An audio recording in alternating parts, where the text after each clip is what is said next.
সকালে শ্যামবাজার আর বিকেলে এক্সাইড মোড়। বিজেপির মহিলা মোর্চার মিছিলে তপ্ত রইল রাজপথ। মুখ্যমন্ত্রীর পদত্যাগের দাবিতে এক্সাইড মোড় থেকে কালীঘাট পর্যন্ত বিজেপির মিছিল শুরুর আগেই ব্যারিকেড দিয়ে আটকে দেয় পুলিশ। এরপর ব্যারিকেড ভেঙে এগোতে চেষ্টা করতেই বিজেপির মহিলা মোর্চার কর্মীদের সঙ্গে পুলিশের ধস্তাধস্তি বেঁধে যায়।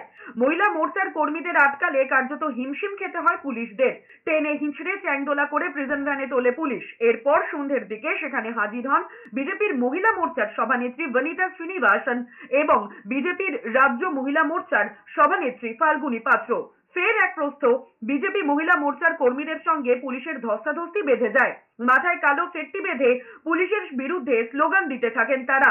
বিজেপির মহিলা মোর্চার সভানেত্রী বলেছেন, যখন পশ্চিমবঙ্গে ক্রাইম হয় তখন মমতা বন্দ্যোপাধ্যায়ের পুলিশের দেখা পাওয়া যায় না, আর যখন বিরোধীরা প্রতিবাদ করে তখন পুলিশের সক্রিয়তা বেড়ে যায়। এদিকে আইসিসিআরে আরজিকর হাসপাতালের চিকিৎসকের উপর নির্যাতনের প্রতিবাদে মোমবাতি জ্বালিয়ে প্রতিবাদে অংশ নিয়েছিলেন শুভেন্দু অধিকারীরা। রাতে রাজ্যপালের কাছে গিয়েছিলেন অভিজিৎ গঙ্গোপাধ্যায়, রূপা Gangopadhyay. Not only in Kolkata, all over the country, the medical college students, the doctors, they are agitated.